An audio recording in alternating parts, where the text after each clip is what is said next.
Takashi Hayashi stood at the edge of Dotonbori Bridge, smiling into his phone as he recorded another video for his followers. His neatly ironed blazer caught the golden light of the Osaka sunset, and behind him, the neon billboards flashed like a living painting. To his audience, Takashi was the image of success, stylish, confident, thriving in Japan's most vibrant city. But behind the lens, something else lurked. He had just left a team dinner with his colleagues at a rooftop restaurant in Shinsaibashi. Laughter had filled the air, but Takashi had barely tasted his food.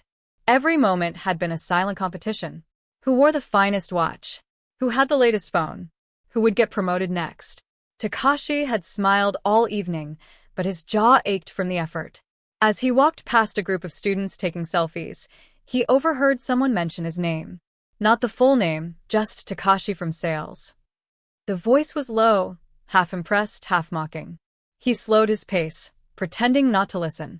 Looks sharp, but I heard he lied about studying abroad. Takashi's fingers twitched. It was not the first time he had heard whispers. He had built his reputation brick by brick, with real skill and fake stories. The summer in London. The MBA he never finished. The foreign investor who never existed.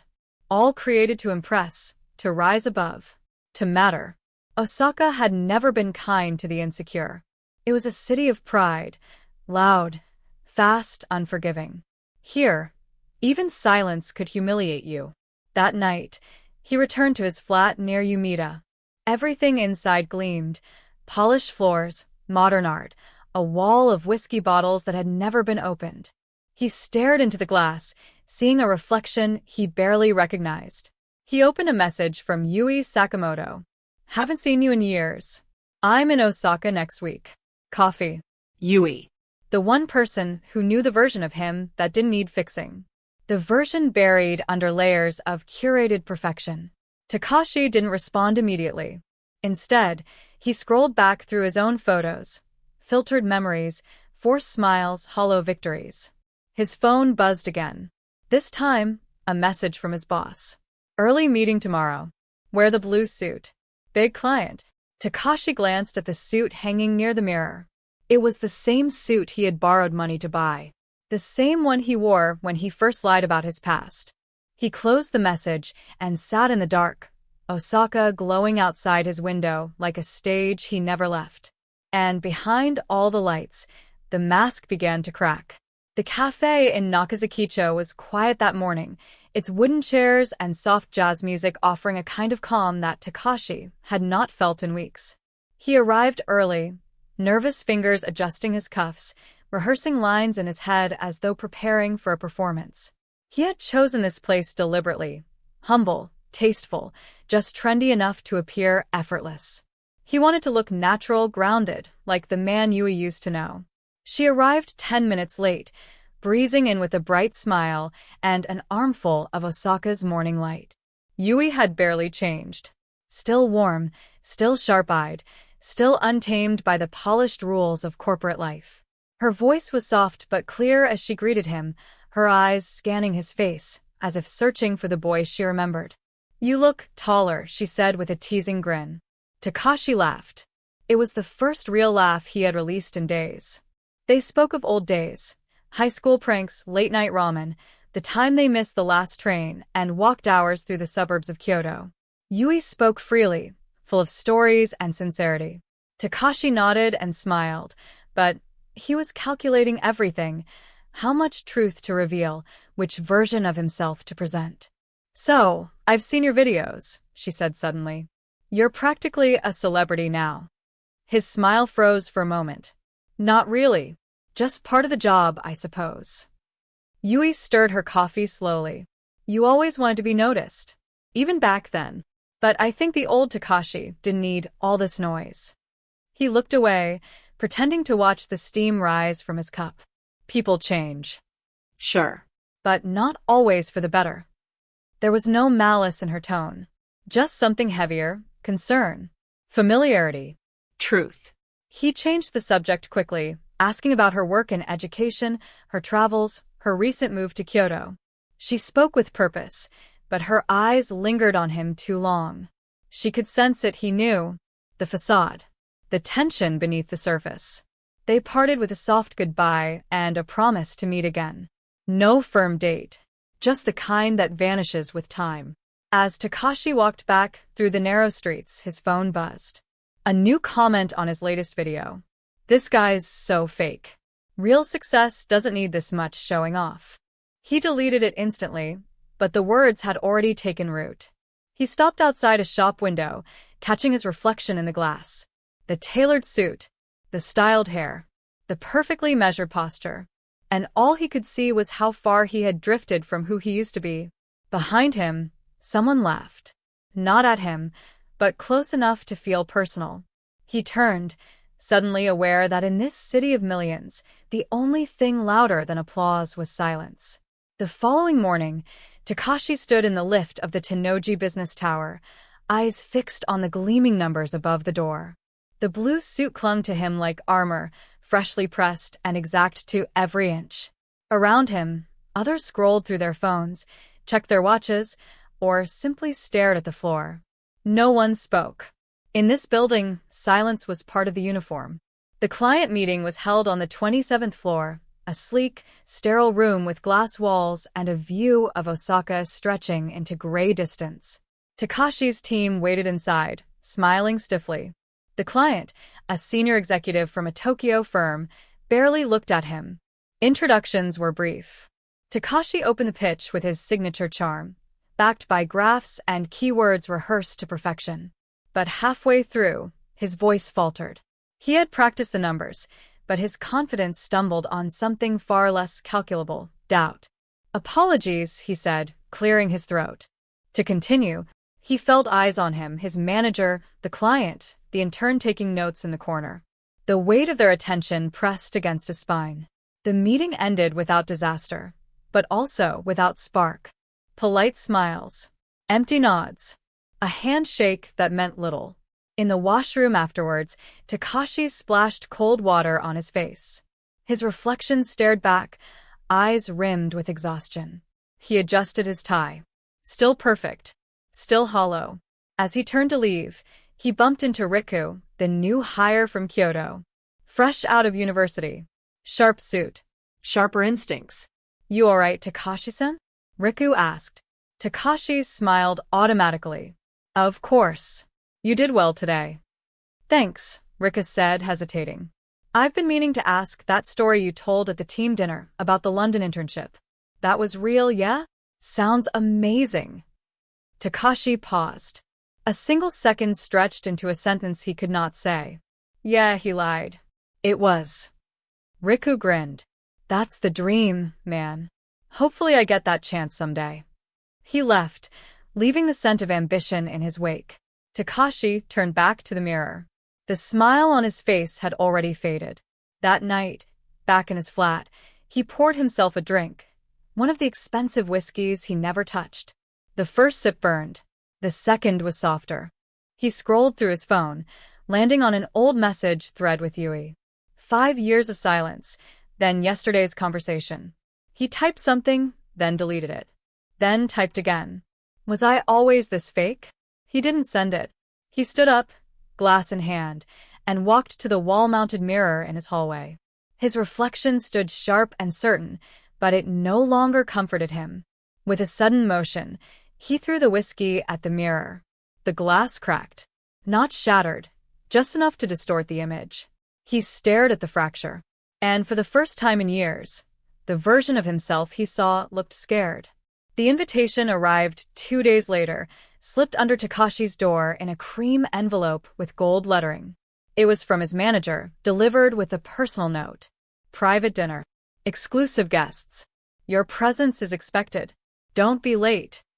He knew what it meant. This was not just dinner, it was a performance. A chance to be seen by those who pulled strings, decided promotions, whispered names into the ears of decision-makers. In Osaka's corporate world, these dinners were theaters of silent warfare. Takashi ironed his black shirt twice, polished his shoes until they gleamed like glass, and left early, rehearsing his talking points. The restaurant, tucked inside a luxury hotel near Osaka Castle, overlooked the gardens where cherry blossoms had just begun to fall. Inside, the lighting was low and the tables round, a quiet reminder that hierarchy still existed even without corners. He recognized most of the faces. Executives from Tokyo, a foreign partner from Singapore, two influencers who had recently begun consulting. Everyone was dressed like ambition, precise, expensive, forgettable. Takashi bowed, exchanged pleasantries, complimented a wristwatch. When he sat, the chair was slightly lower than the others. Deliberately. A test. The evening dragged with small talk and empty compliments. He told the story of his London project again, fine-tuned now, smoother. No one questioned it. They nodded, smiled, sipped wine. A success on paper. But halfway through the third course, Takashi's phone buzzed in his pocket. Discreetly, he checked it. Yui. Remember that street vendor in Umeda? The yakisoba guy? He still remembers you. He stared at the message for a long time, the room continuing around him without pause. Another buzz. Yui. He asked if you ever became who you said you would. Takashi stood up. Someone looked up. Everything all right? He smiled. Excuse me a moment. He walked out through the sliding glass doors onto the balcony. The night was cold, but fresh. Below, Osaka Castle stood silent in the moonlight, surrounded by the dark hush of the city. Takashi gripped the railing. The dinner, the stories, the suits, it all suddenly felt like standing on a pile of leaves trying to touch the sky. He thought about the boy in Shinsekai, about the cracked mirror in his hallway, about Yui's voice saying, "You used to want to be seen, now you're only afraid of being ignored." He didn't go back inside. He walked down the hotel corridor, past the waiting staff, through the lobby, out into the street. His phone buzzed again. He turned it off.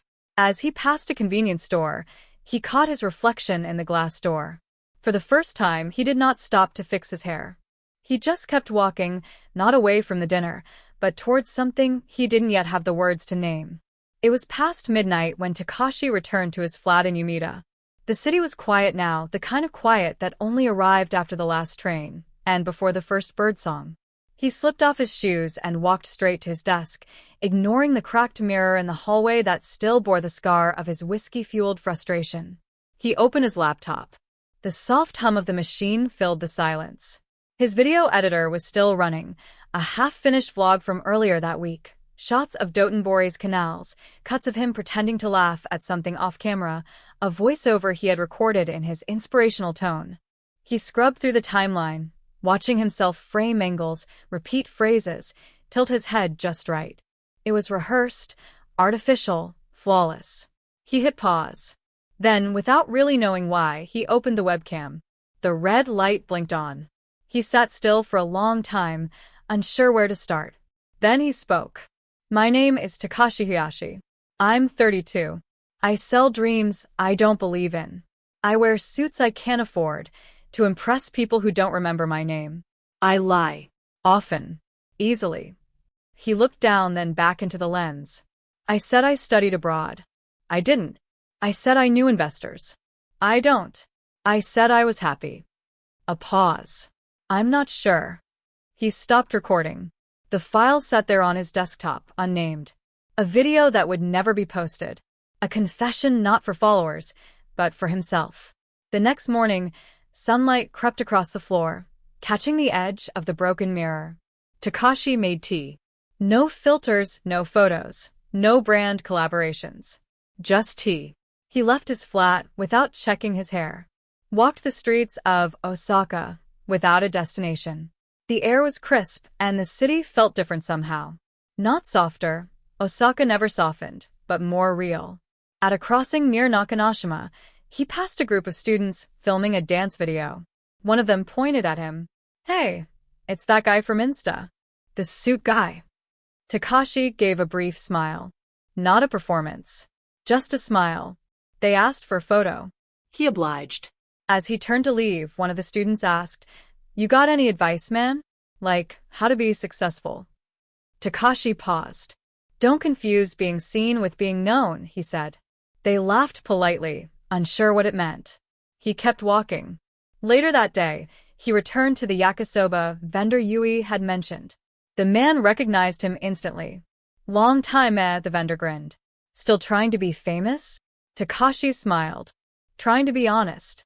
The vendor nodded as though he'd heard that answer before, a long time ago. That night, Takashi sat at his desk once more. The unposted video still waited on the desktop. He didn't delete it. He just let it sit, like a truth not yet ready to bloom. Outside, Osaka pulsed with life, imperfect, unfiltered, unstoppable. And for the first time, Takashi didn't feel like he was playing a role. He just felt real. The following morning, Takashi's phone buzzed with a message from Yui. Kyoto this weekend. You in? He hesitated. Kyoto was a world apart from Osaka, quieter, more traditional, wrapped in cherry blossoms and history. But it was where Yui had found peace, and maybe where Takashi could find some too. He replied simply, yes. That Saturday, the train to Kyoto hummed beneath him as the city slipped into view. Takashi stared out the window, the familiar anxiety twisting inside his chest. He wasn't sure what he hoped to find, only that he needed to try. Yui was waiting at the station, her smile warmer than he remembered. She took his hand and led him through the narrow streets lined with wooden shops and ancient temples. They stopped at a quiet tea house, its paper lanterns glowing softly in the afternoon light. Inside, the air smelled of green tea and old wood. Yui looked at him seriously. Takashi, you've been running from yourself for a long time. But the longer you run, the heavier the weight gets. He nodded. I don't know how to stop. She reached into her bag and pulled out a small notebook. This belonged to my grandmother. She wrote a quote on the first page. True strength is being honest with who you are, even when the world expects a mask. Takashi read the words slowly. Maybe it's time to take off the suit, she said softly. They walked to the Kumo River as dusk settled, the water reflecting the lantern's flicker. For a moment, Takashi felt something shift, a quiet hope beneath the weight of years. But as they sat by the riverbank, his phone vibrated again. A message from his boss. Need you back in Osaka Monday morning. Urgent. The calm of Kyoto suddenly felt fragile, like a dream slipping through his fingers. He looked at Yui. I can't stay here. Not yet. She squeezed his hand. Then don't go alone. The city lights blinked on, the river flowing steady beneath them, carrying away the past, but leaving the future uncertain. The train back to Osaka was crowded and noisy, but Takashi felt distant, caught between two worlds, the peaceful streets of Kyoto and the relentless pace of the city waiting for him. His phone buzzed again with a message from his boss. Meeting rescheduled to tomorrow morning. Your input is critical. Takashi sighed, rubbing his temple. The pressure was relentless. His brief escape felt like a fragile illusion, slipping away with every passing moment. Back in his flat, the walls seemed to close in. The cracked mirror mocked him silently. That night, Yui called. Takashi, whatever happens tomorrow, remember you're not alone. Her voice was steady, a lifeline in the chaos. He hesitated, then admitted quietly, I don't know who I am anymore. Maybe you're someone who's been too scared to be honest. But it's never too late. The call ended, leaving a warmth that lingered. The next morning, Takashi dressed in his blue suit again, the fabric feeling heavier than ever. At the meeting, the room was tense. Faces were expectant. He delivered his presentation with precision, but his mind wandered to Yui's words. Afterwards, his manager pulled him aside. We have an opportunity, a new project abroad, but it requires full commitment. No distractions. Takashi looked away. Commitment. Or cage. As he walked out, his phone buzzed once more. A message from an unknown number. Stop pretending. Start living. Takashi paused, heart pounding. In a city of millions, a single message felt like a spark. That evening, Takashi found himself wandering the bright chaos of Dotonbori. Neon lights flickered over the river, crowds surged along the streets, laughter and shouts mixing with the smell of street food. He stopped near the famous Glico sign, watching people snap photos, live their moments without a care. His phone buzzed again. The message was the same. Stop pretending. Start living. Takashi stared at the screen, the words echoing in the night. Ahead, a street performer juggled flaming torches, his face illuminated by the firelight. The crowd cheered. Takashi felt a sudden urge to step forward, to shed the weight of expectation, to risk the unknown. But then his phone buzzed once more. His manager's name appeared. Decision needed by Monday. Are you in or out? He pocketed the phone, heart racing. The night air was thick with possibility and fear. For the first time in years, Takashi knew he stood at a crossroads. To stay in the suit, the lies, the endless chase. Or to step into something real, even if it meant falling. He looked up at the Glico sign, its bright smile reflecting in the river, and whispered to himself, I don't know who I am yet, but I have to find out. Monday morning arrived with a gray sky and light drizzle over Osaka. Takashi stood at the station, suitcase in hand, watching the city wake beneath the rain. His phone buzzed one last time, a message from Yui. Whatever you choose, make it yours. He took a deep breath, the scent of wet pavement filling his lungs. The train pulled in, doors sliding open like a promise. Takashi stepped inside, finding a seat by the window. As the city blurred past, he felt the weight on his shoulders begin to lift, not gone, but lighter. No promises, no rehearsed lines. Just a man trying to live honestly. The blue suit remained folded neatly in his bag, waiting. For now, he walked forward without it. And somewhere deep inside, the fractured reflection began to mend.